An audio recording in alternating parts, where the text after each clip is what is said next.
Welcome to 1337. Welcome to the future.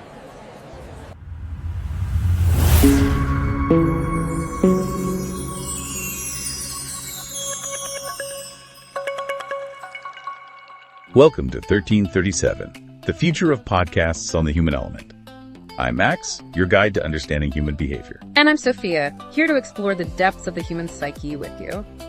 So today we're diving into the world of emotions, which, let's face it, can sometimes feel like navigating a minefield, blindfolded. Mm-hmm. But luckily, we've got some amazing insights from Dr. Julie Smith, a psychologist who's basically written the instruction manual for understanding our feelings, And what I found super intriguing was how Dr. Smith challenges this whole idea of measuring emotions on a scale of 1 to 10, like some of those mood tracker apps do. Yeah.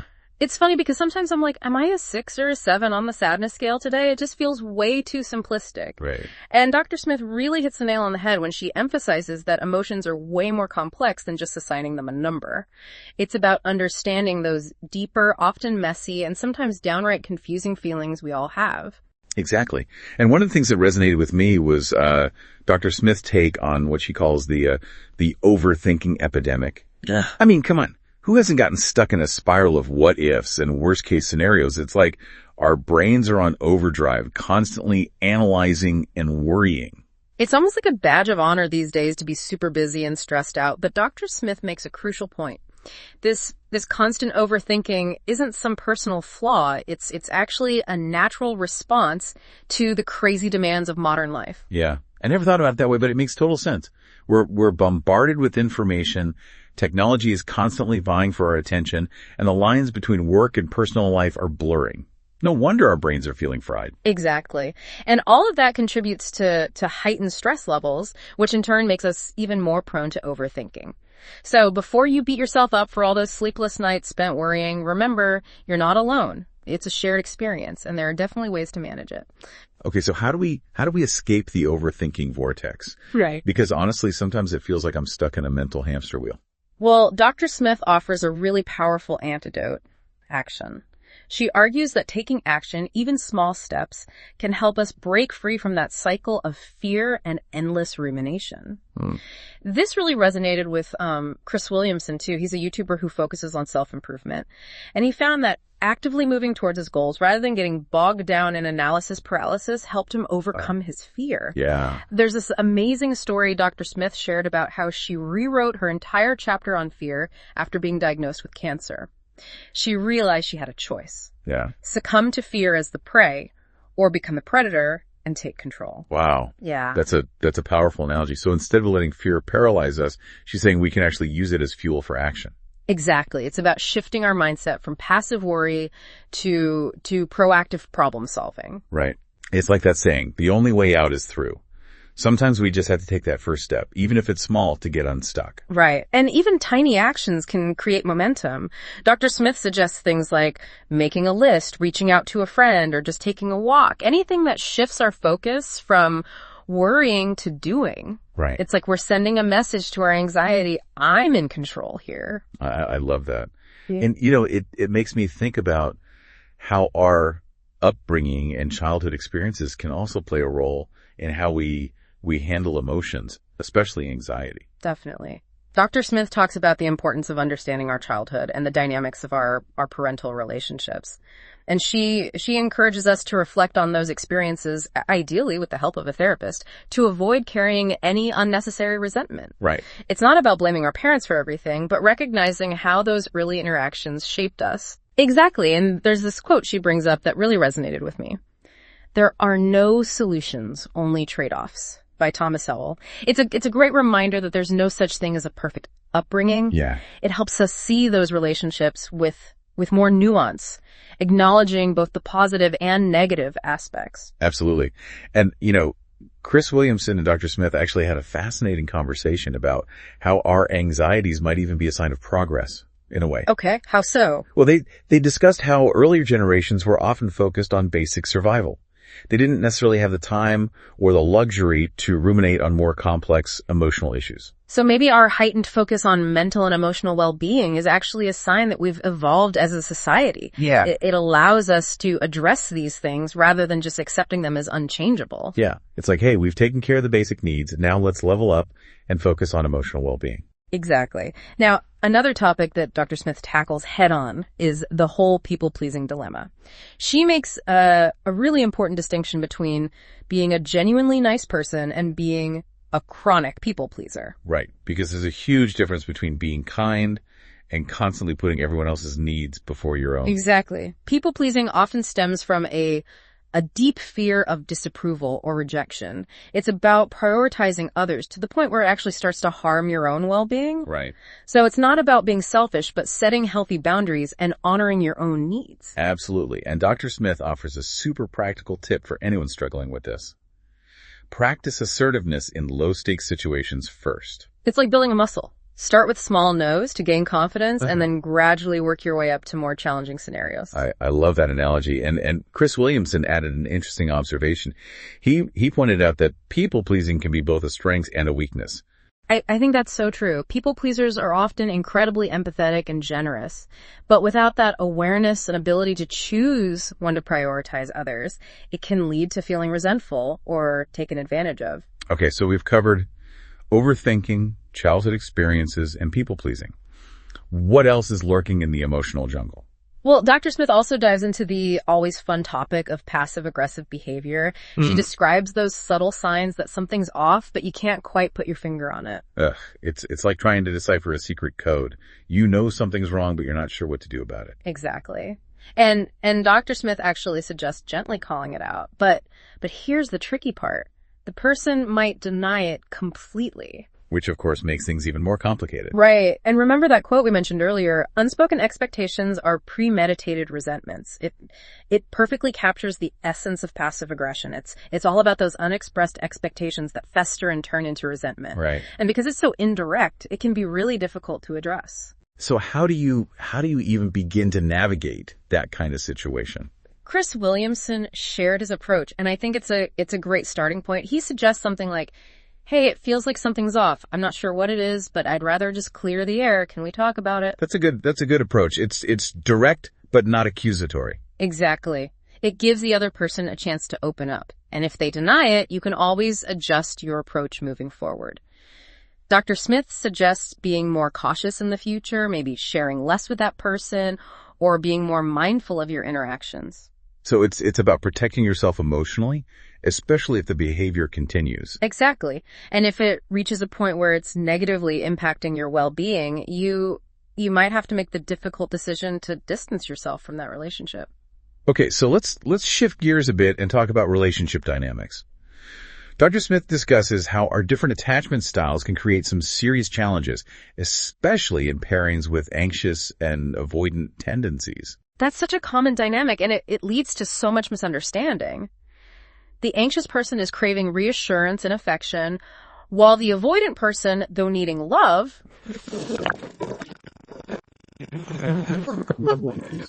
the message keeps getting lost in translation. Exactly. The anxious partner might feel neglected, while the avoidant partner feels smothered. It's a recipe for conflict if they don't understand each other's needs. So can these relationships even work? Dr. Smith emphasizes the importance of awareness.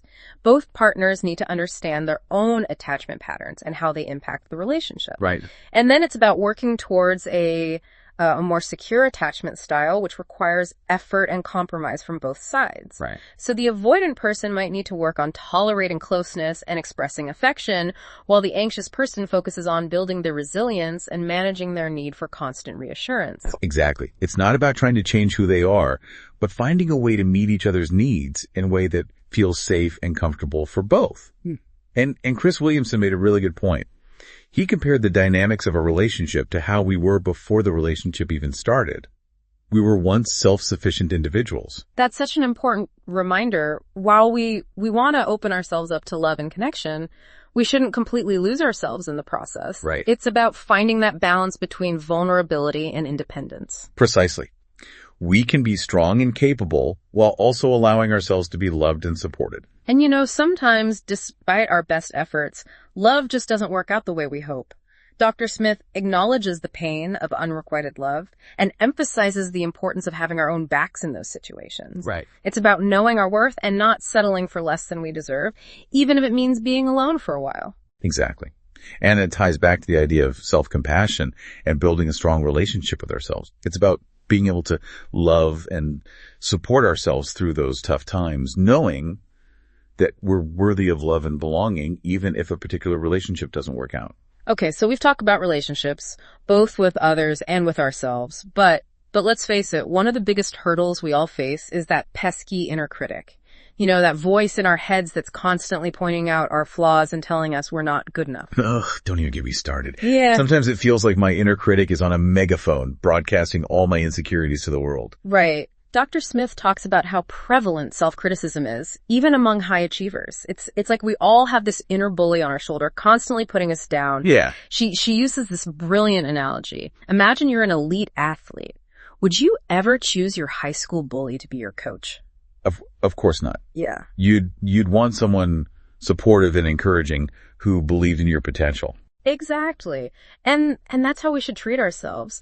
Dr. Smith encourages us to adopt a more compassionate inner voice, one that's honest but respectful, like a supportive coach who wants to see us succeed. I love that analogy. It's about being our own biggest cheerleader instead of our own worst enemy. Chris Williamson actually talked about his own struggles with his inner critic, saying it often felt more like a source of stress and anxiety than motivation. He's been working on shifting to a more compassionate approach, and he says it's been a game changer for him. Yeah. It's a process, isn't it? Unlearning those negative self-talk patterns and replacing them with more supportive and encouraging messages. Yeah. It's like we're rewiring our brains for self-love and acceptance instead of self-criticism. And it's so important to remember that self-compassion isn't about being delusional or ignoring our flaws. It's about being honest with ourselves while also treating ourselves with kindness and understanding. Right. Right. And that's where the idea of a supportive coach comes in. A good coach will push you to be your best, but also offer encouragement and understanding when you make mistakes. It's about finding that balance between accountability and compassion. And, sometimes that critical inner voice can be so loud that it feels impossible to silence it, especially when we're feeling overwhelmed and emotionally activated. Dr. Smith acknowledges the difficulty of managing emotions during those intense moments. She likens our inner world to a submarine. It's beneficial to explore, but not to stay submerged for too long. So she's saying it's okay to experience those big emotions, but we need to find ways to come back to the surface and regulate ourselves. Exactly. It's like we need to find our emotional snorkel to come up for air when things get too intense. And that's where human connection becomes so vital. Dr. Smith really emphasizes reaching out to someone we trust for support and guidance when we're struggling. It could be a friend, a family member, a therapist, or anyone who offers that safe and understanding space. Right. Chris Williamson talked about how important it is to find those people who can offer a different perspective, those folks who can challenge our negative thoughts and help us see things more clearly when we're stuck in our own heads. It's so true. Sometimes we just need someone to help us untangle those mental knots. Right. It's about recognizing that we're not alone in our struggles. Everyone experiences those moments of emotional overwhelm, and having someone to talk to, someone to share our burdens with can make all the difference. Just like that African proverb, if you want to go fast, go alone. If you want to go far, go together. Applies to emotional journeys too, doesn't it? Absolutely. And it's interesting how both Dr. Smith and Chris Williamson caution against using certain coping mechanisms, even seemingly healthy ones like meditation or breath work, to constantly numb or suppress our emotions. Hold on, even meditation. I thought that was supposed to be the ultimate chill out tool. It is, but I think what they're getting at is the intention behind it. If we're using those techniques as a way to avoid dealing with deeper issues, then it's not really serving us. That's like slapping a Band-Aid on a bullet wound. Yeah. You're addressing the symptom, but not the root cause. Exactly. And while those practices can be incredibly valuable for managing stress and anxiety, it's important to use them in conjunction with self-reflection and, if necessary, support from others to truly understand and process our emotions. So it's not about ignoring or suppressing those feelings, but finding a healthy way to acknowledge and process them, whether that's through journaling, therapy, or connecting with someone we trust. It's about building our emotional intelligence, recognizing that different situations call for different approaches, Right. and knowing when to reach out for support, which can be tough for some of us. Absolutely. Mm-hmm. We're so conditioned to be independent and self-reliant that asking for help can feel like a sign of weakness. But the truth is, it takes a lot of strength and courage to acknowledge that we need support. It's like that saying, vulnerability is not weakness, it's our greatest measure of courage. Right. And Dr. Smith reminds us that connecting with others, allowing ourselves to be seen and heard in our vulnerability can be incredibly healing. I think that's a great takeaway from this whole conversation. We don't have to go it alone. There are resources and people who can help us navigate the ups and downs of life. And sometimes the best thing we can do is just reach out and ask for that support. Exactly. Now, before we wrap up, I want to go back to something Dr. Smith said that really resonated with me. It was about treating ourselves like elite athletes. Oh yeah, I love that. I love it. It's so powerful because if you think about it, athletes have coaches, trainers, nutritionists, a whole team of people dedicated to helping them perform at their best. Right. And yet we often treat ourselves with way less care and compassion. It's like we expect ourselves to run emotional marathons without any training or support. Right. We wouldn't expect an athlete to perform at their peak if they were constantly berating themselves or neglecting their well-being. Mm-hmm. So why do we do that to ourselves? It's a good question. And I think it goes back to that inner critic we were talking about earlier. We've been conditioned to focus on our flaws and shortcomings instead of celebrating our strengths and accomplishments. Right. But Dr. Smith encourages us to shift that perspective and start treating ourselves with the same kindness, respect, and belief in our potential that we would offer an elite athlete. Yeah. It's about being our own best advocate and supporter. I love that. So instead of focusing on all the things we're not doing right, we can start to acknowledge our efforts, celebrate our wins, and offer ourselves encouragement when we stumble. It's like being our own personal hype squad.